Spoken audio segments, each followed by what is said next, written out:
when Hurricane Harvey ripped through the Texas coast, leaving destruction in its wake. Sarah found herself stranded in a town she barely knew, surrounded by strangers picking up the pieces, and then came Rusty, a wild bobcat known by the locals, but belonging to no one. When the storm hit, he vanished until one fateful morning when Rusty reappeared, dragging a mysterious bag of supplies through the wreckage.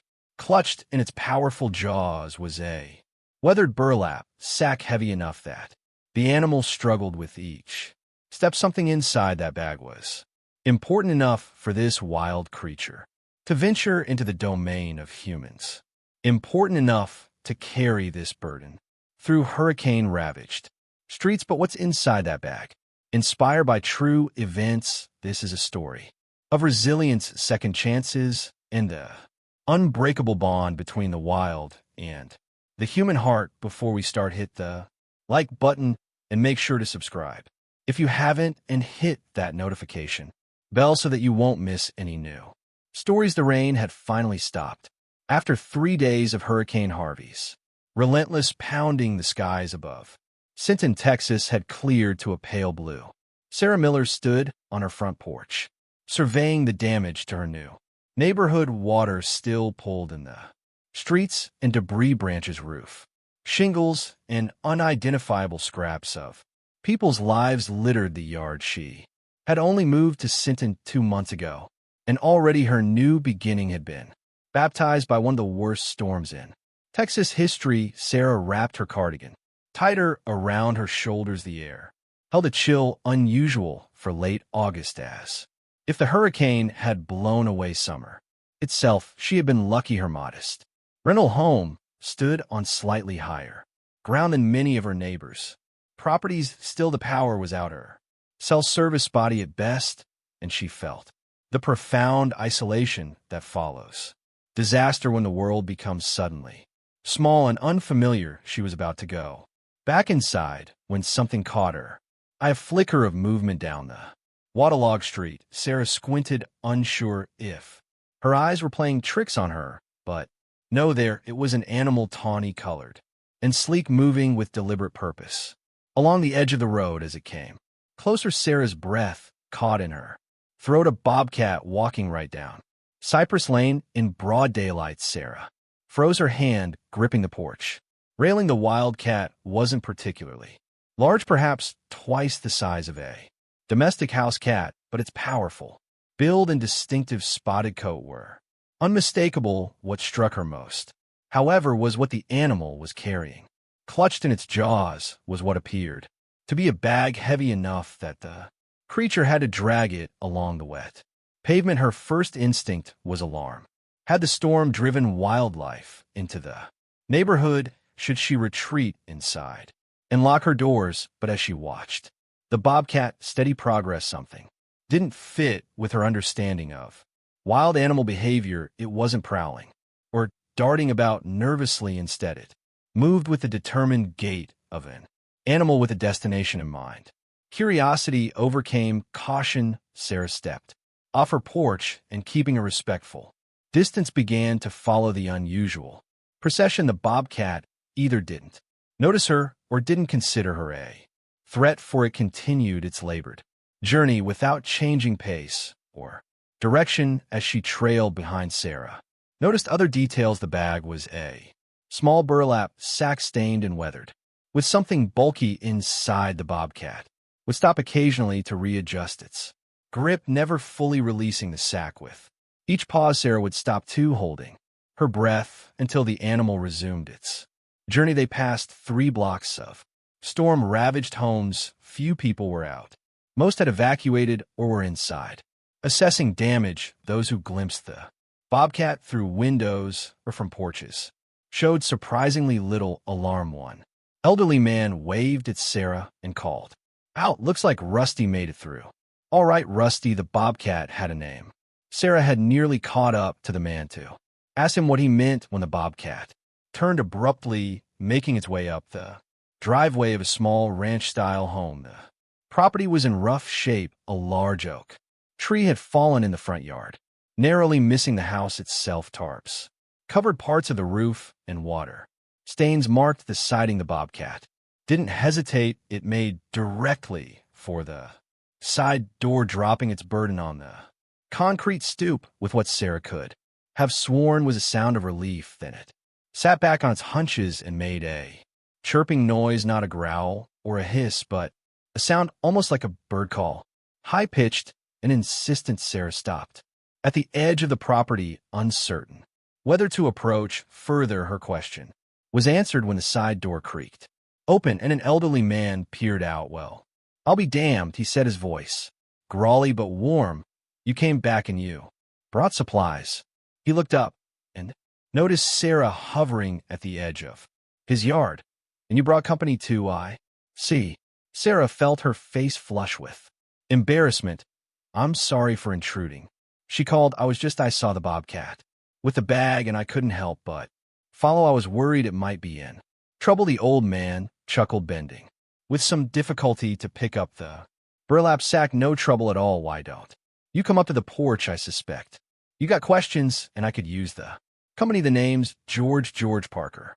Sarah approached cautiously, her eyes on the Bobcat, which was now rubbing its head against George's leg in a gesture startlingly similar to a house cat greeting its owner. "I'm Sarah Miller," she said, stopping at the bottom of the 3 steps leading to the stoop. "I moved to Sinton just before summer. I live on Cypress a few blocks back. Welcome to Sinton, though I wish the circumstances were better for making introductions." George nudged the Bobcat gently with his boot. "This here's Rusty. Don't worry, he won't harm you. He was born wild, but he's grown up around people. Got more house cat in his personality than Bobcat most days." As if to illustrate George's point, Rusty flopped onto his side and began to groom his front paw, utterly unconcerned by Sarah's presence. "Would you like to come in for some coffee? It's instant. I'm afraid no power for the real stuff." Sarah hesitated only a moment before nodding. There was something about George's weathered face and kind eyes that put her at ease, and after days of isolation during the storm, human connection, even with a stranger, felt like a lifeline. Inside George's home was neat but showed signs of hasty preparation for the hurricane. Furniture had been pushed to the center of the living room, away from windows. Plastic bins held what looked like important documents and photo albums. A battery-powered lantern sat on the kitchen counter, casting a warm glow. In the dimness, George placed the burlap sack on the counter and opened it. Sarah peered inside to see packages of jerky, a few cans of tuna, and a bag of what looked like pet kibble. "I'll be," George said, shaking his head in wonder. "Rusty raided my emergency stash in the shed out back. Must have broken in there during the storm." He looked down at the Bobcat, which had followed them inside and now sat expectantly by a water dish in the corner of the kitchen. "Smart old boy knew we'd need food, didn't you?" As George filled a pot with bottled water for coffee, he began to tell Sarah the story of Rusty the Bobcat. "It was about 7 years ago now," he said, placing the pot on a camping stove. "I was checking my property line after another bad storm. Nothing like Harvey, mind you, but bad enough. Found this tiny Bobcat kitten.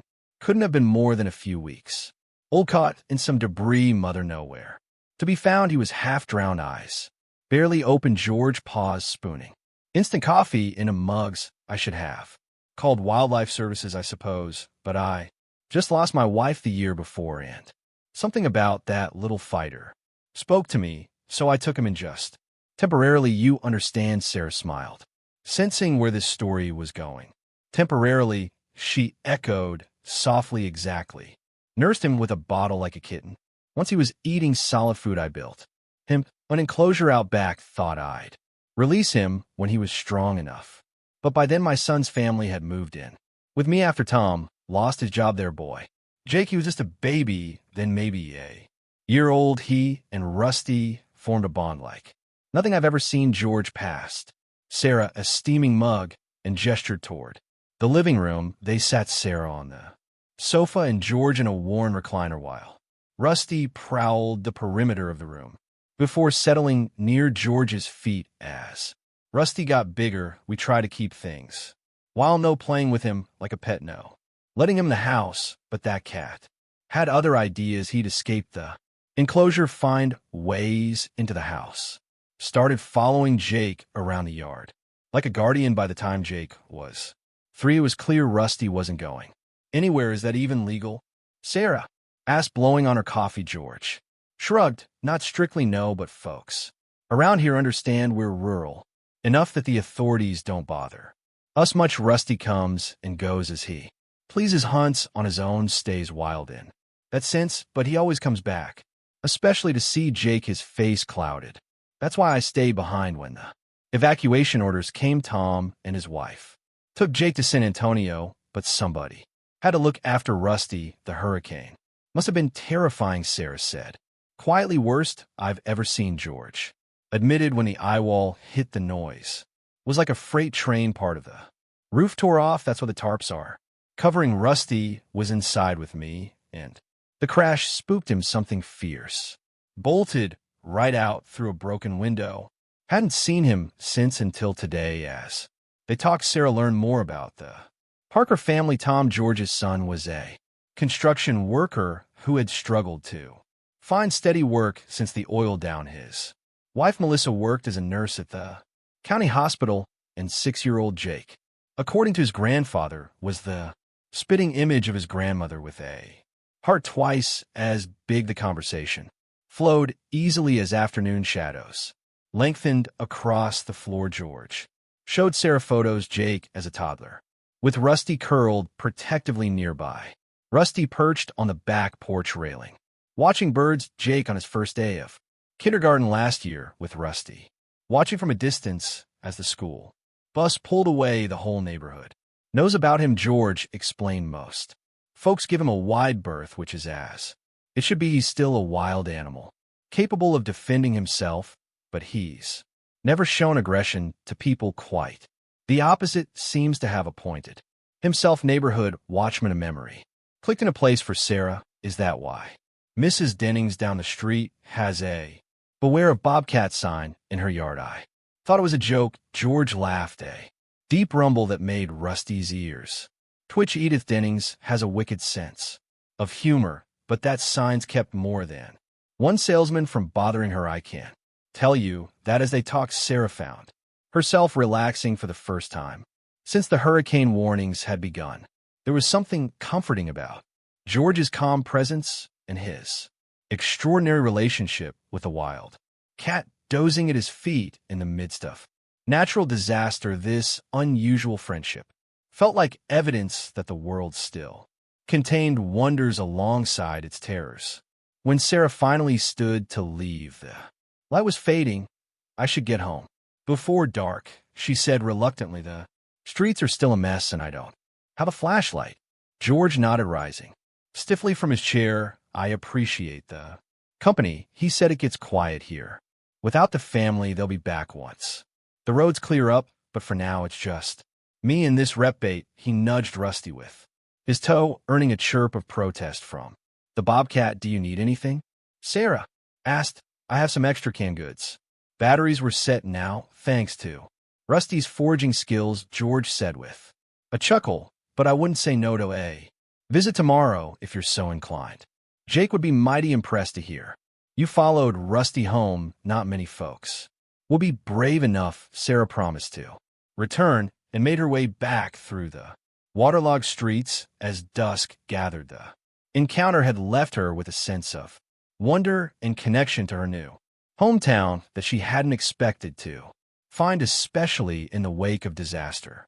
True to her words, Sarah returned the next day, and the day after that she helped George clear debris from his yard and secure the tarps on his roof more firmly.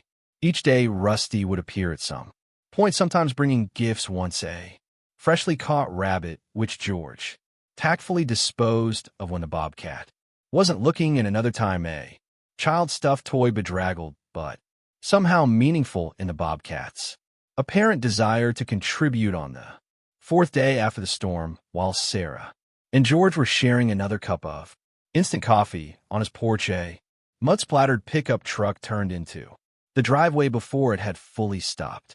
The back door flew open and a small boy, with a mop of brown hair, leapt out. "Grandpa Rusty," he shouted, running toward the house. Rusty, who had been lounging in a patch of sunshine near the steps, leapt to his feet with a chirp that sounded almost like a greeting. The Bobcat bounded to meet the boy, stopping just short of him and circling excitedly. Jake skidded to a halt, beaming. "You're okay. I told Mom and Dad you'd be okay."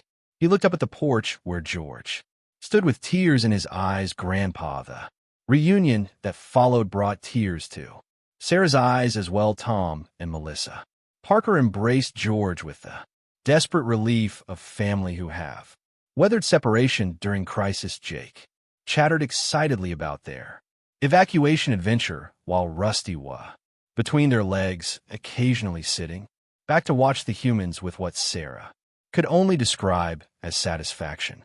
Melissa, a petite woman with Jake's same brown hair, noticed Sarah hanging back.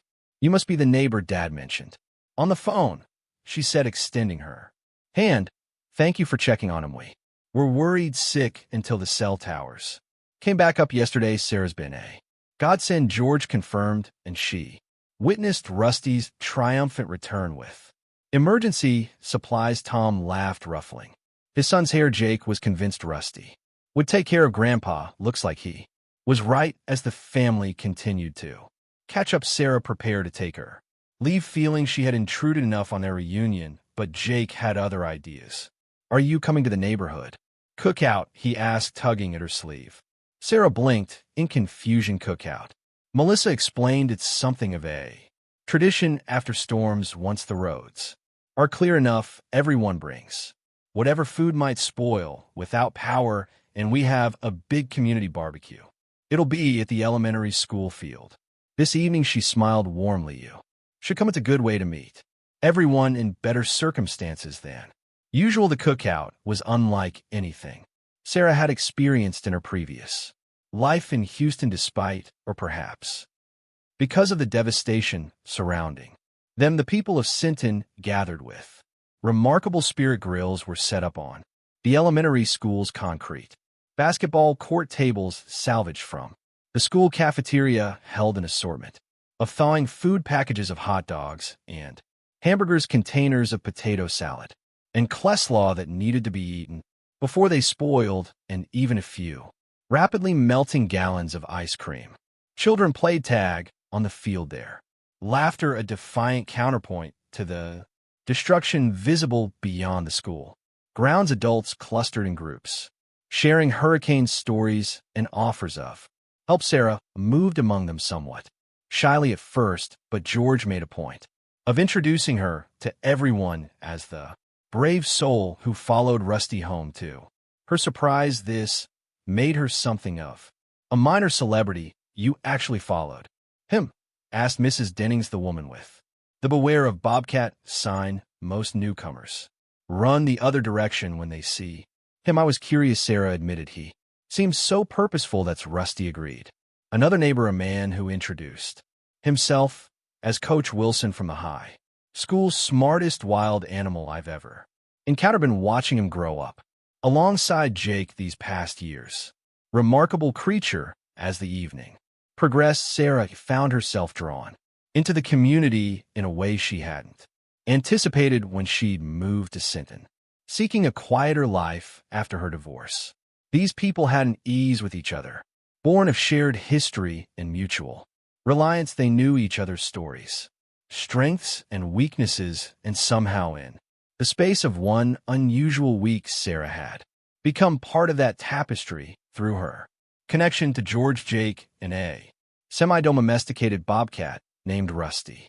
The highlight of the evening came as dusk fell. Jake, who had been conspicuously absent for about 20 minutes, appeared at the edge of the field. Rusty trotted at his side, causing a few of the out-of-town relief workers to gape in astonishment. "It's okay, Jake announced to the crowd." "Mom," said Rusty, "could come if he behaves," and he promised he would. A ripple of laughter moved through the gathering. Melissa stood nearby, looking slightly anxious, but trusting her son's bond with the unusual animal. True to Jake's word, Rusty remained calm, staying close to the boy. and accepting occasional scraps of hamburger with dignified grace. One of the relief workers, a young man from Dallas who had arrived with a church group to help with cleanup, approached Sarah as she watched the pair. "Is that really a bobcat?" he asked in hushed disbelief. "Just hanging out at a community barbecue?" Sarah nodded, feeling a surge of pride in her new community's uniqueness. "That's Rusty," she said. "He's something of a local celebrity, especially now." Now, haven't you heard the story?"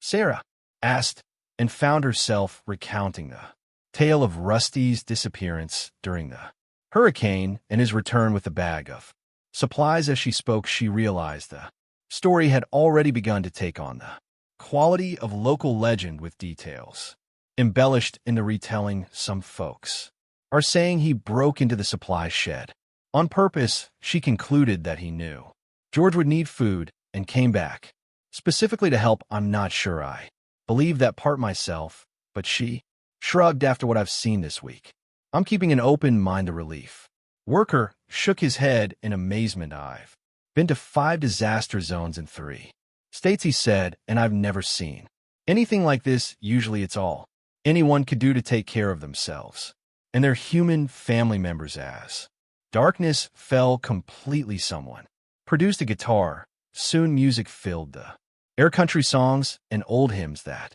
everyone seemed to know by heart. Sarah found herself seated on a blanket beside George, Tom, Melissa, and Jake, with Rusty curled up nearby, apparently unbothered by the noise and activity. "You know," George said quietly as Jake leaned against him, growing drowsy despite his excitement, "they say animals can sense storms coming, that they know when to seek shelter, when to run. I think they sense other things too." "What do you mean?"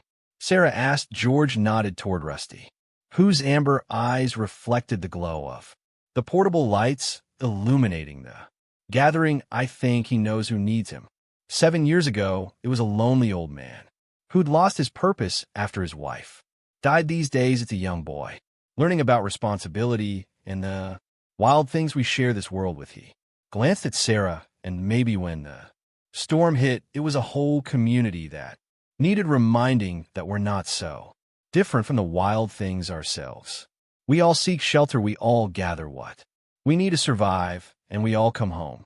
In the end, Sarah felt tears prick her eyes. Home, that was what had been missing in her life since her divorce, since she'd left behind the remnants of a marriage that had withered slowly over years. She had moved to sin and seeking peace, but what she'd found through the unlikeliest of guides was belonging. As if sensing her thoughts, Rusty rose from his resting place and padded over to where Sarah sat with the same deliberate purpose she'd witnessed on that first morning after the storm. He settled beside her close enough that she could feel the warmth of his wild presence against her leg. "Well, I'll be," George murmured. "Looks like he's chosen you, too." Sarah reached out tentatively, letting her hand hover near the bobcat's spotted fur without quite touching him. Rusty tilted his head, regarding her with inscrutable amber eyes, then, with a chirp that seemed to convey acceptance, he leaned into her touch. In that moment, with the stars emerging above the storm battered town and the voices of her new neighbors rising in song around her, Sarah felt the last pieces of her broken heart begin to heal, like Rusty's mysterious bag dragged home through floodwaters. She realized that sometimes the heaviest burdens we carry contain exactly what we need to survive, and that home is wherever we choose to bring them. As Hurricane Harvey receded into memory, and Sinton began the long process of rebuilding, the story of Rusty the Bobcat and his supply run became part of local folklore. Sarah, no longer a newcomer, but woven firmly into the community fabric, would smile whenever she heard it retold, sometimes with Rusty's bag growing larger and its contents more miraculous, with each telling the truth she knew was miracle enough that in the aftermath of destruction, a wild creature had reminded them all of the unbreakable bonds that connect us to each other, to the natural world, and to the places we call